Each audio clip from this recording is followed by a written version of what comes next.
มาสงฆ์มาสงพ่อแม่พี่น้องผู้ทำยันเขากูก็กูก้นขาเมื่อในขาไหลห่างแหนเอาคอความร้อนมอนสี่คอมาปั่นพ่อแม่พี่น้องเขาและผู้ทำยันเขาทอมจอมกันจำตัวพอเกียกก็เลิกเอาเจ้าไหลป้อมเกียกเลิกไปป่นกว่าข้อความสี่ข้อที่หนึ่งเย็นเป็นลองลีเลอเปิ้นเย็นเป็นลองแคมเลอเปิ้นเย็นเป็นลองมีแห้งเลอเปิ้นเย็นเป็นตั้งว่นหลีลัดหลีตัดสินใจเลยนำหลีเหลือเปิ้นในขะสี่ข้อขัดแต่ซับดังในว่าเย็นจังหือข้อที่หนึ่งก้นในก็เปออยู่เย็นแลมีปลายว่นหลีมีปลายว่นอันดีๆออกมาเมื่อเจ้าเก่าไล่อยู่ตีเย็นตีกัดเย็นตีมีเพเขียนเจอมีเพเขียนโตมีก้นหิมหอมยะชุกยุงอ่อนเก่าเมื่อเฮาเลยอยู่เช้ากัดเย็นนั่นน่ะมีปลายวนดีมีสมาธิดีมีสติดีมีปัญญาดีอุปมาตัวอย่างเปิงแตกเมื่อนังคนมีปัญญาคนมีตังหูคนมีปรามีเขาอยู่เงียบอยู่เย็นอยู่เนื้อลุกอยู่เนื้อคานอยู่ที่มีก้อเหลวอยู่ที่มีเผยมาสุกสักเขาจะได้ย้อนว่าเขามีเคล็ดลับลีเขามีปิญญาอันลับมันเพราะว่าได้อยู่เย็นเมื่อเจ้าเก่าได้อยู่เย็นมีเผยเสก็เมื่อนั้นเจ้าเก่านั่งเสอุบขึ้นตัวเจ้าเก่าเพราะเจ้าเก่าอุบขึ้นตัวเจ้าเก่าเมื่อไหร่ในเจ้าเก่าก็เตะเลยสติเลยสมาธิเลยตั้งหูป้นหลังปืนหลังป้นมาปะหลังเป็นมาจังหือยาวก็อันตึกโลเฮ็ดช่ำเป็นอีสังอันโลเฮ็ดแน่นช่ำเป็นอีสังอันโลเฮ็ดลอยช่ำเป็นอีสังอันโลเฮ็ดเฮาเปิ้นหันช่ำเป็นอีสังอันโลเฮ็ดโลพันเปหันช่ำมีสังก็เจ้าเก่าไล่มาเมื่อนั่งเย็นอยู่ก็เร็วนั่นค่ะในข้อที่หนึ่งค่ะ ข้อที่สองค่ะเย็นมันหนังสายน้ำในเผยกะยิบก็ว่ากัดเย็นน้ำในเย็นเผยก็มเทียงเลยก้อยกะเมื่อน้ำนั่นโฮมแห้งกันปุงนาไปตั้งเดียวกันป้อนในจึงอีสังก็ขามเขาเลยลือเสเฮิรนเตือก3 จั่น5 จั่นก็ลมนั่นน้ำนั่นเอาแห้งเย็นมันอีปังกว่าบาอีสังเตะขวางอยู่ตั้งหน้าก็แห้งเย็นเป็นแห้งหลงอีกว่าตั้งหน้าเลยเลอเปิ้นอันว่านั้นมีเผยเถียงเลยเพราะเดี๋ยวว่าเย็นนี่พอเจอlại phun đi chẳng hử yên này đi ha đi ha hơi năng samadhi hơi tăng sati hơi chơi bình nhãวนtớiว่าน้ำเย็นเฮ็ดสังแลพอมันกว่าตั้งเดียวกันน้ำอีสังก็ขำเลยล่ะอันคนไตเฮาว่าน้ำนองนะอันคนไตเฮาว่าน้ำนองเมื่อมันมีแห้ง สู้คอนเป็นอันเดียวกันปรุงกว่าตั้งเดียวกันเชียงๆปะไหนแห้งตะกะแห้งเย็นเชตาก็ลีโกอยู่ในเย็นข้อที่2ครับมาเย็นข้อที่3เย็นข้อที่3เย็นไว้ก็เปิดเฮาเย็นไว้แล้วเฮาไหลตั้งหูดีหลีเฮาไหลข้อมูลดีหลีก้นอันเย็นเลอเปิ้นเดมีข้อมูลลึกเลอเปิ้นก้นอันเย็นเลอเปิ้นเดเก็บไหลข้อมูลตั้งหูนำเลอเปิ้นก้นอันเย็นเลอเปิ้นไว้เมื่อไหลมีข้าวยำอยู่ที่เย็นเชทัดช่างปานจึงก็นั่นเตมีน้ำกัดปกป้องแห้งอันที่เฮาวนอำถึงนั้นเตคึกเตแคมตอนเดือเปิ้นเตยุกตัวอย่างเตยุกตัวแตกอุปมาเหมือนหนังก้นตีมวยกาเปตหนึ่งเขาแห้งละเพราะว่ามีสติเพราะว่าทิ้งใจไรซกต่อยตามือซอกงอกศอกปัดตามือดำเอาใจว่าตอสะโมหะเหเขาเอาตั้งตามือไว้เหต่อยปะเนี่ยมันก็ถูกเป้ามันก็แม่นเยื่องหมายมันก็เฮ็ดให้ตื้อตียำแลก็นั่นก็ร่มใส่ปอกเจ้าเก่าก้อยแห้งเตะซุ่มนำให้เปิ้นอันนี้ยกตัวอย่างอุปมาเปิ้นแตกว่าก้นตีมวยกำในเฮามาด้วยก้นยือกองในซอยออดต่อมันน่ะหลักตะลงมีพรดีเป้งตานก็ตีเจอนิ่มเจอเย็นเฉลเจอหมักกองลูกเหลียวหันแมนเยื่องหมายแจงแรงเย้าหันดีเย้าตัดสินใจว่าถูกแมนเย้าเมื่อตัดสินใจในสติในสมาธิในปัญญาเอาหมักกองลูกเหลียวเสียยี่กะต้อมลูกเหลียวนั่นถูกเป้าหมายแมนเยื่องหมายเข้าตีเยื่องหมายเลยแค้มเหลือก็ตียื้อนำเสียงโหนโอนปันเงินมันก็เสียงนำเสียงมันก็หลังหนาสังว่าเจ้าเก่ามีตั้งใจเย็นมีสติมีสมาธิอยู่เย็นก็คือดีกันนั่นตั้งสติตั้งมาสมาธิว่าเจ้าเก่าตึกอยู่ที่เหลืออยู่และข้าวยำเนี่ยเป็นข้าวยำเข้มเป็นข้าวยำมีกาขันข้าวยำเข้มตอนกุณตนาการเก่าเตมีสติเก่าเตมีสมาธิเก่าเตเย็นนอนอบจับดินเหมือนตนไม่ล่มเสตัวดีลีเมื่อหันแจงตีตาเจ้าปัญญาเจ้าสติเจ้าสมาธิจ่องก้อยเอามือนิ้วจี้สั่งการอันนั้นเม็ดเหลวก้อยก็เป้าหมายยังอันเจ้าเก่าไล่พรดีนำหรือก็ตีส่งเสียงคนตับคนลอยนั่นก่อน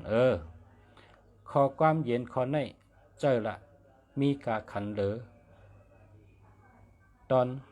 มีกาขันเข้มตอนนำเหลือเตะขา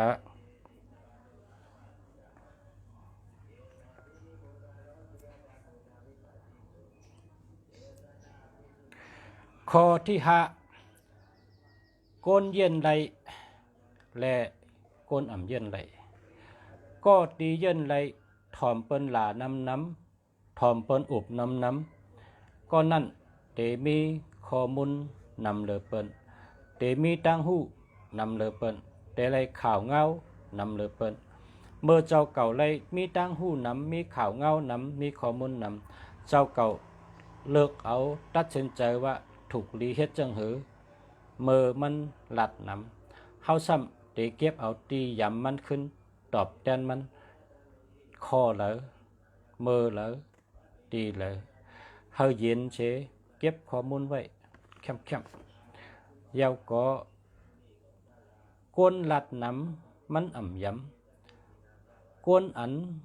มีข้อมูลน้ำมีข่าวน้ำเอาตียำขึ้นตอบข้อหนึ่งก็ยำเต้ๆยาวก้นหลัดน้ำอ่ำเข้มตันก้นมีข้อมูลน้ำนะก้นอุบเปิ้นน้ำอ่ำเข้มเปียงตานอุบเจ้าเก่ามังปอกอุบเปิ้นตั้งวันอุบเปิ้นตั้งหึงซ้ำลืมอุบตัวเจ้าเก่าตัวเจ้าเก่าในลำลองชุดเจ้าเก่าหรือไรขึ้นอุบตัวเจ้าเก่าน้ำถามว่าจองอยู่ดีกินวานห้าป้ายอยู่ดีเป็นจังหือไว้ป้ายอยู่ดีตัวคิงเป็นจังหืออุบขึ้นตัวเจ้าเก่านำกัดเจ้าเก่ามีไรกะหือปิญญาเจ้าเก่านำกัดเจ้าเก่ามีไว้กะหือเงินคำเจ้าเก่ามีไว้กะหือหน้าการเจ้าเก่ามีไว้จังหือก็หักเจ้าเก่ามีไว้จังหืออันเจ้าเก่าโหลได้รับผิดชอบอันเจ้าเก่าโหลได้หับตาวนปุนพรมีไว้ฉังหลายๆอันเจ้าเก่าโหลเฮ็ดอยู่กูวันมีสังพองก็หักเจ้าเก่าอยู่ดีเลยลูกเจ้าเก่าเมเจ้าเก่าได้ก็เจ้าเก่าปุนพรเจ้าเก่าปอเมเจ้าเก่าพี่น้องเจ้าเก่าปุนพรเจ้าเก่าอุบขึ้นตัวเก่านำก้นอันอุบเปิ้นน้ำอ่ำเข้มตันก้นอุบตัวเก่าน้ำก้นอุบตัวเก่านั่นแหละเข้มเหลือเปิ้นก็เปิดว่าปอหู้ทัดสางตัวเก่าทัดสางไปอยู่ลีเจ้าเก่าทัดสางนำกัดเจ้าเก่าทัดสางปุนพรเจ้าเก่าอันเจ้าเก่าโลเฮ็ดนั่นกูยามและกูโจมองและกูวันและกูขิงอย่าลืมอุบตัวเก่าอุบเปิ้นน้ำอ่ำกัดย้ำตันอุบตัวเก่าในกะข้อที่ห้า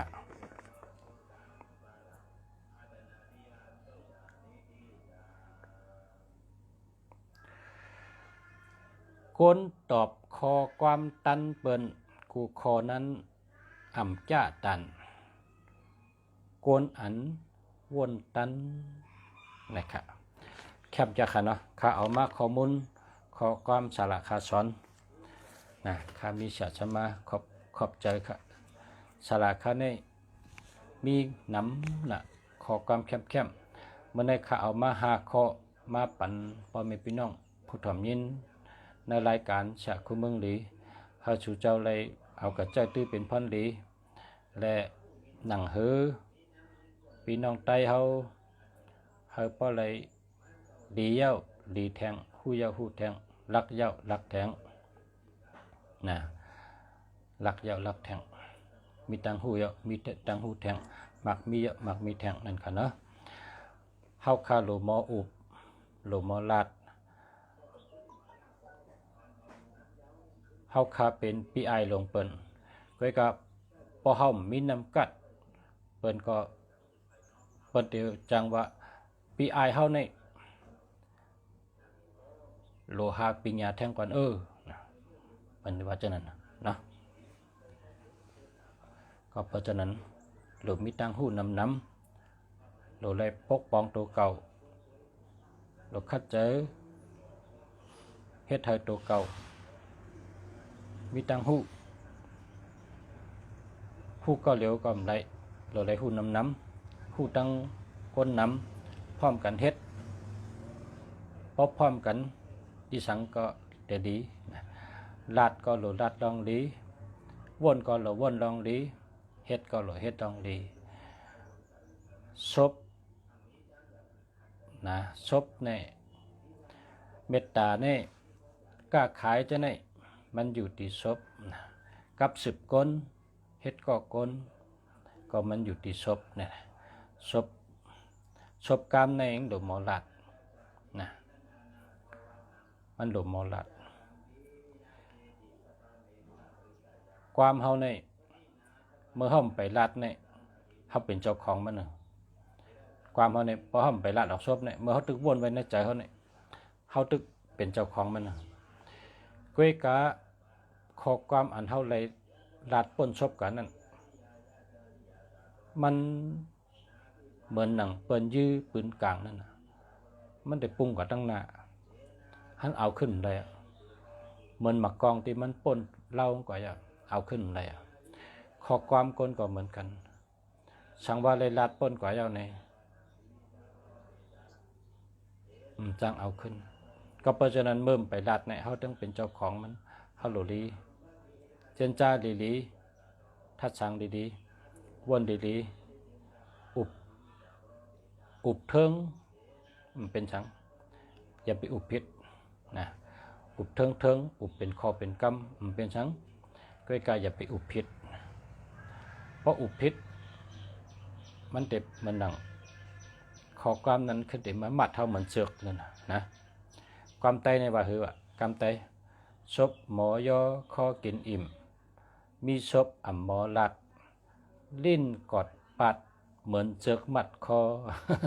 เป็นว่าจะนั้นคนกุปอกในหมอลัดน่ะเนาะคนกุปอกในปิงหยาเขาเข้มปลายวนเขาเข้มเขาลาดไปกำหนึ่งเคาะอยู่มาเป็น5 เฮงปีไตเขาในอาชากมี5 เฮงปีก็ตึกกรรมเจอในตึกจับมาจอมปอเขาแม่เขาและจอมฉลาเขาปานเขาในก็เขาตึกเลยลาดว่าคนเท่ากุปอกสอนไว้ว่านะหมอลัดเป็นสัตเทอ่ำหมอลัดเป็นเพมีศพอ่ำหมอลัดลิ้นกอดปัดเหมือนเจิกมัดคอเป็นไปวนเลยนะคนกุปอกในเขาปิญญาเขาก็ลีปลายวนเขาก็ลีน้ำกัดเขาก็ลีสติปิญญาเขาก็ลีธรรมชาติก็ลีนะคนกุปอกในธรรมชาติตีเนี่ยเถินป่าไม่เป็นเถินอันอุดมสมบูรณ์มันมีอย่างยะนะเถินนั่นเถินนั่นคือได้แต่มีนะต้นไม้ต้นตอกมันเป็นลมหลีอากาศหลีนะเป็นห้องว่าออกซิเจนนะรวมอันดีเนี่ยเพราะกลางคืนในมันปิ่นเป็นกับบนไดออกไซด์ในต้นไม้กูต้นได้ปิ่นมาเป็นน้ำตาลเกิดสิกยานั่นเถินนั่นคือเปลี่ยนทางกวยรวมเนี่ยมันมีนะมันมีหนิมเห็นทั้งมีตรงครับกำไตว่ามีหนิมมีนอก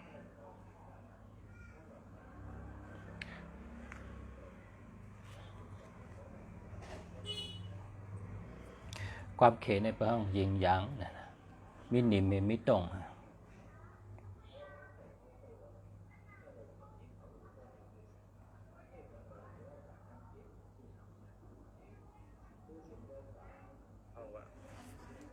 ออกซิเจน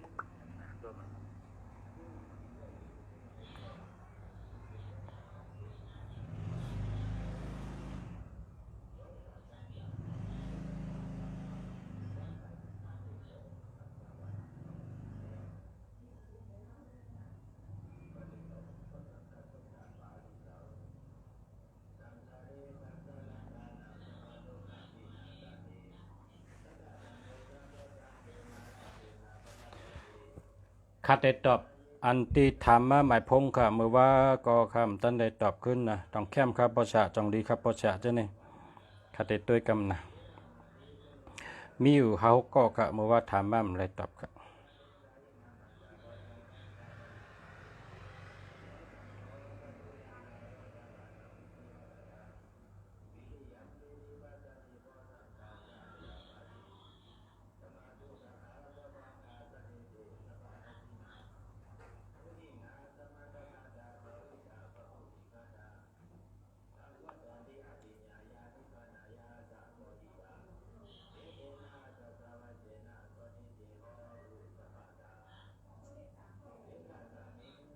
เฮ็ดสั่งเลยเขาเมนูด้วยผ้าด้วย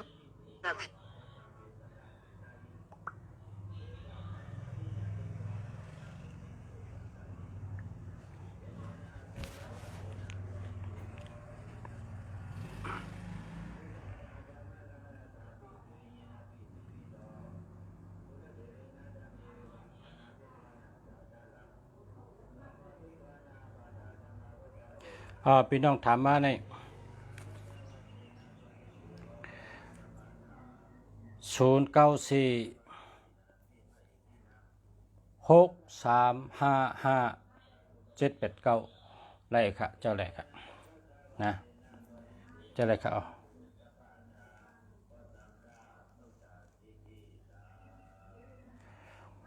เพราะว่า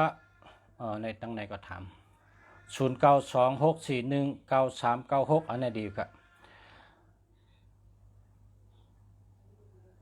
เพราะว่าชูเจ้าก็ชื่อพงเหมอชื่อนำบัตรพงเหมอในถ้าศูนย์มีตัวเร็วแกนะถ้าศูนย์มีตัวเร็วแกศูนย์เอาตัวเร็วแกตัวนับอันดีเลยเปิ้ลเนี่ยตัวนับ15นะ152436780947946744นะ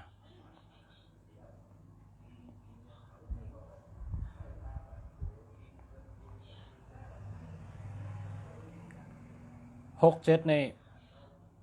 อย่าไปเจอ67ในอย่าไปเจอ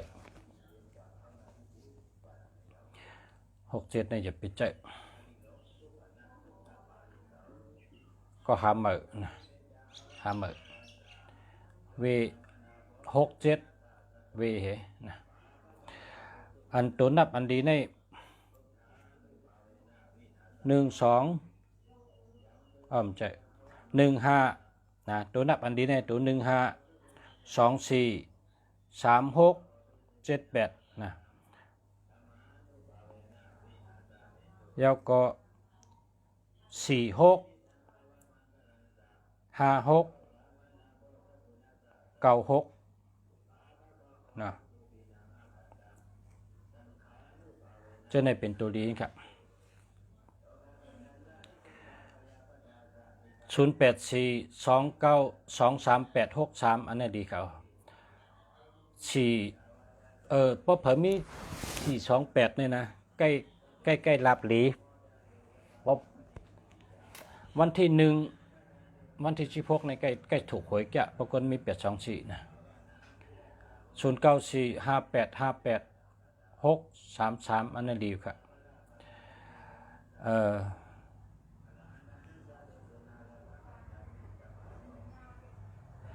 ตัวนับนี่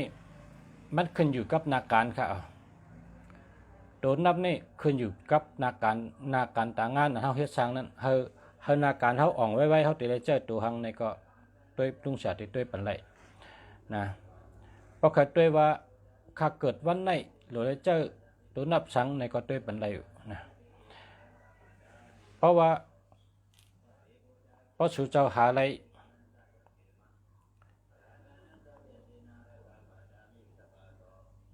35นะ53อันนี้2ตัวนี่35ก็เลย53ก็เลย2ตัวนี่หึงปลาไว้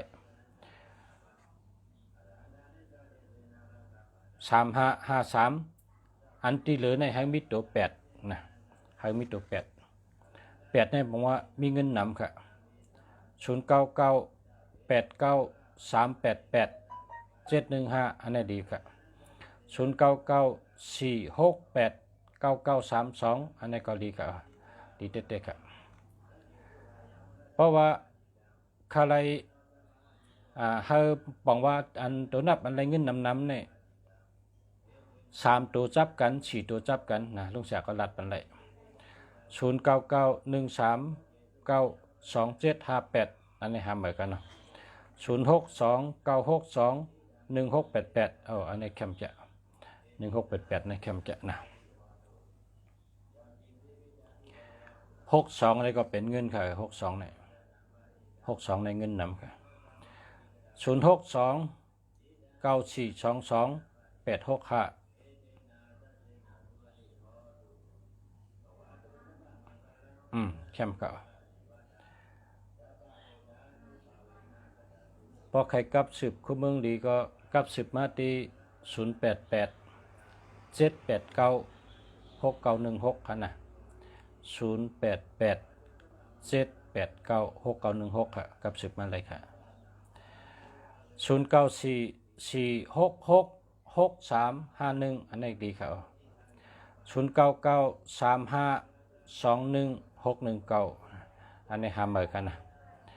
0991940364อันนี้หาเหมือนครับ0963915332อันนี้ดีครับดีเต็กครับ0969643826อันนี้หาเหมือนครับมาสุงค่าเคยนาการดีนะ0991416993แล้วค่ะพอมี69ก็แล้ว69ในเงินได้ดีเนี่ย69เพราะหาอะไรใน69เฮอันหนึ่ง68เฮอันหนึ่งกินเชียงแล้วนะสุดจอดต้องละลุงสลัดเนี่ยในหมายพงเขาเนี่ยมี68และ69เนี่ยกินเชียงแล้วนะพระสุเจ้าหาอะไรเนื้อเฮาอยู่คือเดียวกันนะเฮาอยู่ในหนำปัดพงอันเดียวกันเฮาอยู่ในเบอร์โทรศัพท์เบอร์เดียวกันมี68เฮ69เฮนะแก่ไหนเอาครับอันใน1688เนี่ยดีครับอันในแคมจะนะ1688เนี่ยนะดีเต็กๆอ่ะดีกูเมียว1เป็นที่1 6ง่ายกูเมียว8เป็นสัตเท8เป็นสัตเทนะครับนะดีครับ062801อันนี้หาเหมือนนะ80168 063106300124อันนี้ก็หาเหมือนครับ0846168487อันนี้ดีค่ะดี0986698834อันนี้อยู่ดีกินหวานแก่เนี่ย66ก็เจอเกี่ยวเจอซื้อนะ69ก็เลยเงินดี88แก่นแข็งนะคนตีมี8เพราะเผออ่อนเนี่ยเจอ83ตัวจับกันนะเพราะเผออ่อนคนปฏิว่าโลกพอได้ลมโทปฏิร่วมมันเนาะนะใบวัดมีแห้งเลยเมื่อแห้งก็มีแห้งนะคนจนนั้นนะเจอ83ตัว8โลเพราะทางอื่นเนี่ยมันแห้งตัวแห้งเจอเนี่ยเป็นคนแห้งเยอะแห้งตัวก็เยอะแห้งใจก็เยอะตั้งหลัดก็แก่นแข็งตั้งเฮ็ดก็แก่นแข็งปลายวนก็แก่นะสองตัวก็เลยเพราะคำพองว่าแกเป็นอยู่ดีนะแกเป็นเมี้ยวนั่นเมี้ยวในนะเนี่ยก็เจอ8ช่องตัว3ตัวจับกันมันจังนังอันลุงชาหาบันพี่น้องที่เป็นสั่งมากับบนเนี่ย998อันนี้ก็เขาชื่อนำนะ899อันนี้ก็เขาชื่อนำนะอันนี้ก็ตั้งแต่เขาชื่อกับเขาก็รัดมาตั้งแต่ไรมาในพ่อนดีในหันไปอยู่ดีได้เลยแคมหนักเขาวันนั้นคำเป็นให้ปอกเอาอะนะคำเป็นทั้งเมื่อกูปอกนั่นเขาใกล้เป็นน่ะนะก็เขาสั่งมาลุงชาให้ลุงชาหาปันเบอร์ดีๆลุงชาเอาปันเขา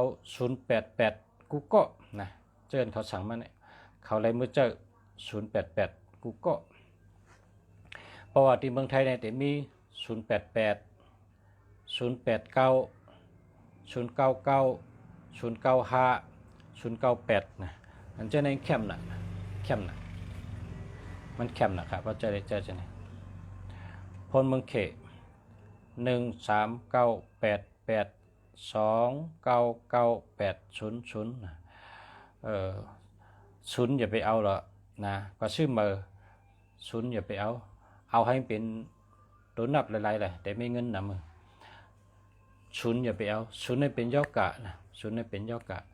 เมื่อไปเป็นย่อกะก็เงินโหนะเพราะใจศูนย์ในเงินโหนะ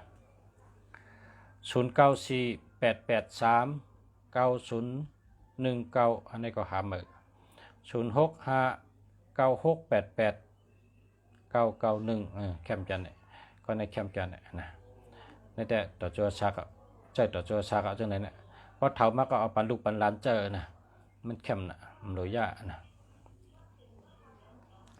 097796 092425889นะอันนี้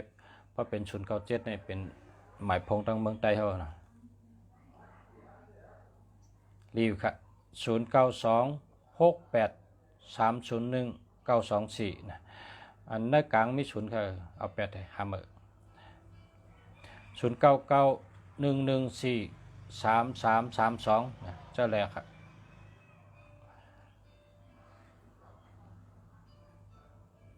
0657462407นะหามื้อครับ0988588648ในแคมป์กันเนี่ยแคมป์0968259236อันนี้ก็แคมป์กันแคมป์06106561119ศูนย์นำจะละนะศูนย์นำแบตอีกหนึ่งพอเขาติดเจอเต้ๆได้พอเขาอ่านเจอข้าวยาวได้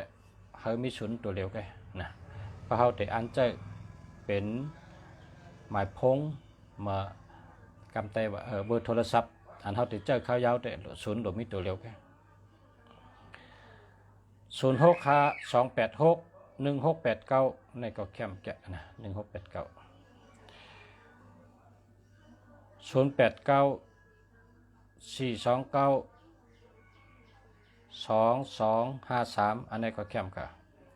0956598249นี่ค่ะแคมจะ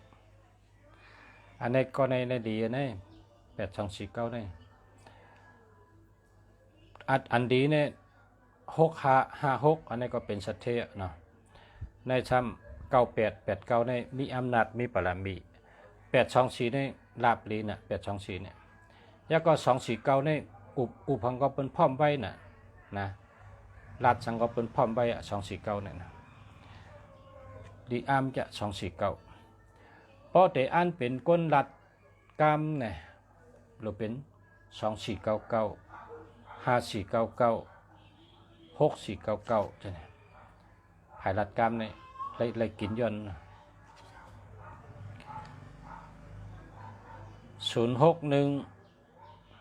ขออย่ามันตันอ่ะ06577011543อันนี้หามาครับ0989482708อยู่เมืองกึ่งค่ะหามาค่ะหามาค่ะนะไปดีค่ะเพราะว่ามันเป็น2708อันนี้ได้มันดีเสร็จตัวเลย2708นี่จะไปเอาก็หามาก็ซื้อมาหาศูนย์มันมีตัวเร็วก็นะหาศูนย์มันมีตัวเร็วไป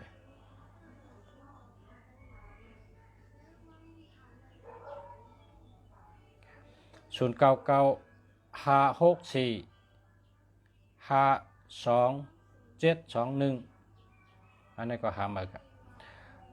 0992383851อันนี้ดีครับดี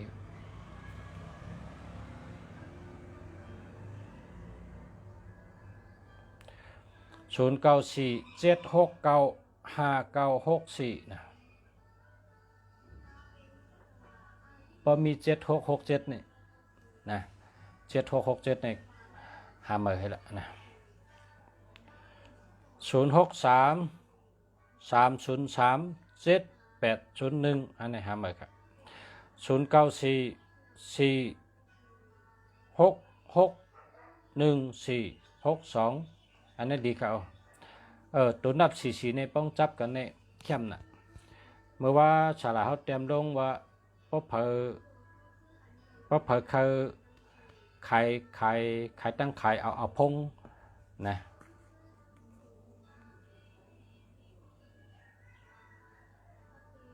เพราะเผอขายตั้งขายเขาลัดเนื้อพงให้เขาเป็นชื่อเนี่ยนะรู้เลยเป็น466544ในกองเจ้าเต็มลงมือว่าเนี่ยแล้วก็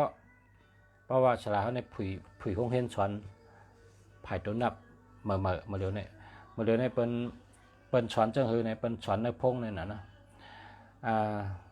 ตัวนับ 6449ตัวนับ5449นะมันเจ้าเต็มเป็นกูลงว่าในพอเผาเตแลกนาการเนี่ยว่ามันก็ว่าตัวนี้เตแลกนาการใครเอาเนี่ยว่าตกงานเอาตัวนี้มีการเปิ้นปันออกเฮินตั้งหลายกำไรกว่าเปิ้นเจออยู่ในเฮินก็ค่ะนะนาการก็ตั้งแต่เฮ็ดตั้งแล้วเปิ้นวันนั้นน่ะเปิ้นซั่นว่าเตเฮือลุงสละเฮาในจังว่าชื่อตัวนับจังได๋นะชื่อตัวนับจังได๋644965449ชื่อจังไหนเจอเลยพอชื่อไรหมายพงเย้าเนี่ยก็จ่องก้อยกล้าขายนะไรเงินนำโดยเหตุการณ์เนี่ยนะมันเจ้าว่าจังนั้นไรเงินนำโดยเหตุการณ์ก้อยกะเมื่อไปชื่อไรหมายพงใหญ่ก้อยเฮ็ดนะอย่าไปก้อยเฮ็ดโลไรชื่อหมายพงอันตั้งนะโลไรชื่อเบอร์โทรศัพท์อันตั้งโลชื่อนำบัตรพงอันตั้งโลก็ชื่อมา65449ในตัวหนึ่ง5449อันนี้ตัวหนึ่งพอซื้อมายาวเนี่ยจงไก่ขายตั้งขายเนี่ยแบบพอซื้อมายาวเอาเนี่ยแหละเอานำปัดพงอันเบอร์เนี่ยเต็มขึ้นที่พงเฮาคนขายอันเฮาลัดตัวนึงกับสืบมาที่หมายเนี่ยว่าได้กินเนี่ยว่า0988789789นู่คำจะละ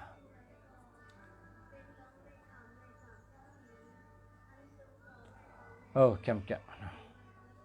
คำเตะดีเตะครับ0921882151อันนี้ได้หามาครับ092611887172อันนี้หามา0657423832อันนี้ดีครับ0806834711หามาครับ0619891973อันนี้ก็หามา08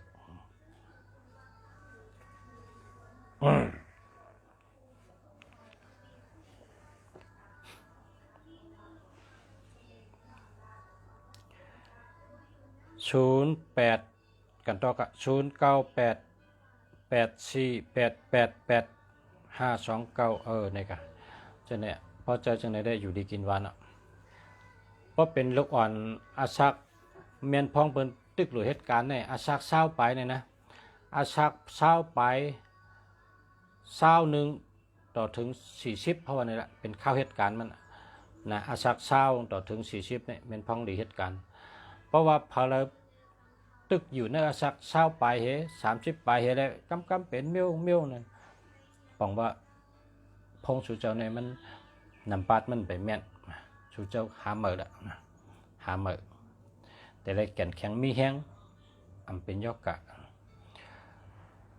ชื่อตัวใหญ่ๆนะชื่อตัวใหญ่ๆชื่อพงในชื่อตัวใหญ่ๆเฮามี8มี9มี6มี7มี8มี9ใครอยู่ก็ได้อยู่มันแต่ได้มีแห้งเพราะตัว2เนี่ยอย่าไปเอานะตัว2ในไว้เป็นก้นยิงเขาใจตัว2ในไว้เป็นก้นยิงเขาใจก้อยก้นใจเนี่ยมันแหลบใจไร5ในได้ใจไรใกล้ก็เพราะใจมันแหลบแหลบก้นใจแต่ตัว2เป็นไว้เป็นก้นยิงเลยตัว2เนี่ย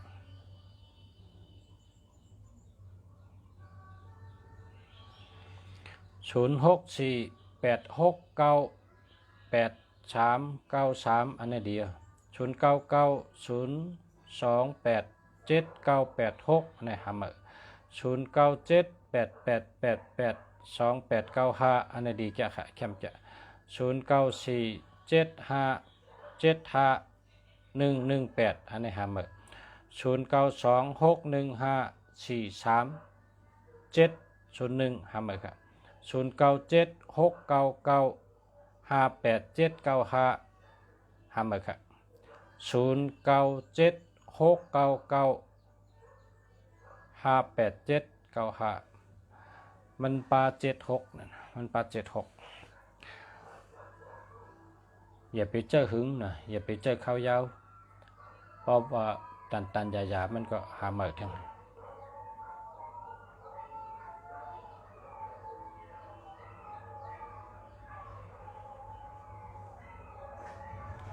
064169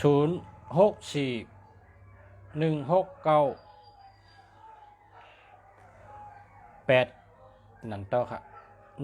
169มันตันกว่า0942695426959469อันไหนดีครับ0620620380หาเมอครับ0864275288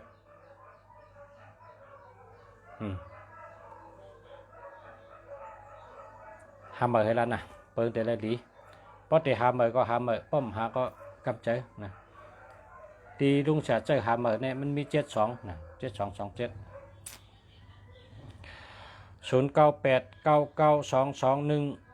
0989922198อันนี้21หาเมอ0816693307หาเมอครับ0627685835หาเมอครับ099ไปอ่ะ0994871369หาเมอครับ0626332734หาเมอครับ0928827745ในแคมป์จะแต่ว่ามี27นะก็ใจจำเต้เลยนะใจจำเต้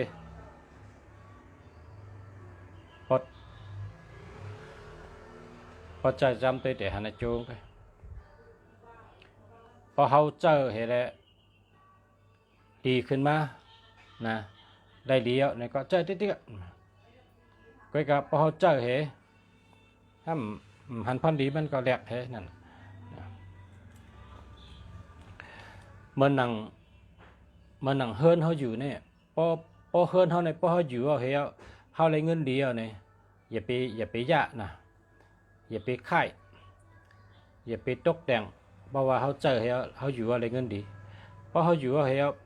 มันได้ดีตันดีก็ดีนี่แหละหรือเมฆก็เดียวเช่นนั้นนะก็เพราะว่าเขาอยู่อะไรอยู่ที่เนี่ยเขาได้เงินดีนำปัดพงเขาก็เหมือนกันนะนำปัดพงหมายพงเขาเนี่ยพอเขาเจอให้ก็เขาหันวางอะไรเงินดีมาเนี่ยเขาก็ดูยากนะเจอในที่ก็มันแมนเขาอะนะแมนเขาอะอันก็ในมันเป็น9288นะแล้วก็27745นะ06848472007220อันนี้ได้หาเมอ0626327344อันนี้ก็หาเมอ0994877136อันนี้ก็หาเมอ0937234205อันนี้หาเมอครับ097577228114หาเมอครับ0641699829อันนี้ดีครับเพราะว่า0625218872อันนี้หาเมอ0914412697นี่ก็มี12หาเมอ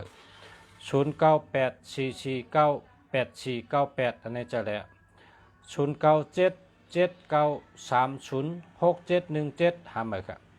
0652600940หาเมอครับ0619494957อันนี้แหละจะแล้ว0882501701หาเมอครับ0978820617 8789889อันนี้ดีค่ะดีเต้ๆเนาะ0951183358หาหมายค่ะเนาะมี13แล้วค่ะข้าวยำเต็มอ่ะข้าวยำเต็มอ่ะพอไม่พี่น้องเขา0945288085หาหมายค่ะ0967908548หาหมายค่ะ0833715583หาหมายค่ะ0994360096หาหมายค่ะ0959863347จะแล้วครับนะ0994835289จะแล้วครับ096787878204หาหมายครับ0943330499หาหมายครับ096995336561อันนี้เดียวจะแล้วครับ0991680631นะนี่หาหมายครับ0828691882หาหมายครับ0628302196หาหมายครับเอา0ตัวเดียวเนี่ยเพราะกระซื้อนะเอา0ตัวเดียว0998116471หาหมายครับ0943464971จะแล้วครับ0969522456จะแล้วครับ0629547997จะแล้วครับ0833471583หาหมายครับ0950977813หาหมายครับขยำเตรียมเอาครับพี่น้องเขานะพอขัดตันก็หบกันแท่งนะมาเดี๋ยวนี้ก็ลือให้กันได้ก่อนก็หบกันแท่งพอขัดตันพอมีข้าวยำขัดให้ขึ้นมาเฮ็ดก่อสู่เจ้าว่าข้าก็ป่องเจ้ามื่อในเป็นวันอาทิตย์เป็นวันอยู่เฮิรนแล้วก็ตีเขาขายอยู่ในเปิ้นก็ปั่นก็ตั้งเลยเปิ้นว่าอย่าไปก่อแล้วนะห้ามได้เปิ้นห้ามใกล้กับเปิ้นรัดว่าเผาอย่าไปก่อแล้วนะอยู่ในเฮิรนเผาเฮิรนมันนะอยู่ในเฮิรนเผาเฮิรนมันนะเพราะว่าปุ่นตาได้อยู่ดีกินหวานรอดเพนะมาเดี๋ยวนี้อยู่เฮิรนเผาเฮิรนมันคละมีหำก็กินนั่นน่ะนะเปิ้นรัดมาเมื่อกี้เขาขาก็ถ่อมอันเปิ้นรัดนั่นน่ะเนาะอยู่เฮิรนเผาเฮิรนมันน่ะอยู่เฮิรนอ่ะมันนี่นะเป็นวันอยู่เฮิรนตั้งหลายกองใหญ่กว่าเป็นวันนั้นนะอยู่เฮิรนหรืออยู่เฮิรนเพราะฉะนั้นก็เมื่อเดี๋ยวในพอมีพี่น้องก็ถามกึศนำคำได้ตอบนะก็คาเตมาแทงเพราะค่ะโดยพอมีเขาย้ำตั้นเหตุจมองเขาก็ได้เข้ามาแทงนะมาด้วยแทงกันเหตุก่อกันด้วยปัญหมายพงสู่เจ้าย้อนชูหาสู่เจ้าเลยเจ้าหมายพงหลีหาสู่เจ้าเป็นคนอยู่ดีหามีเงินมีคำหาอาศักยืนยาวนะย้อนพอมีพี่น้องผู้ถ่อมเงินกูก็อยู่ดีกินวันก็เย็นช่ำฉะหลอดเพหลอดหยันเพก้างหยันก้างกูก็กูก้นและย้อนกูก็อะไรอยู่ดีมีเงินอยู่ดีมีเงินทางเลยคือปืนกูก็กูก้นค่ะ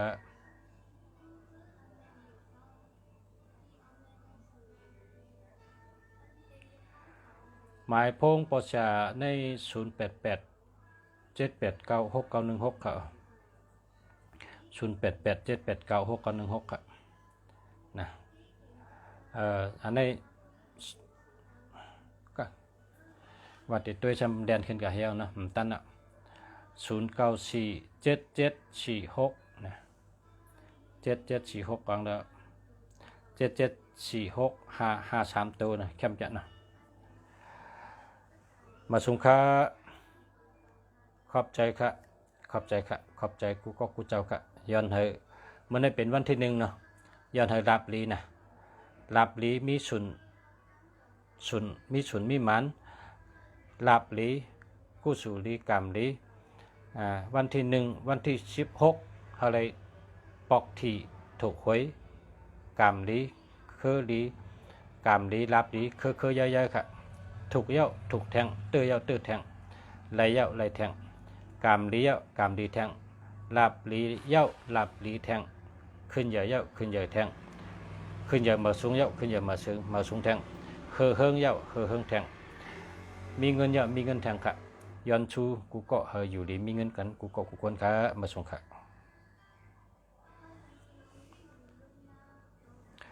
ขอบใจค่ะขอบใจค่ะขอบใจค่ะขอบใจค่ะ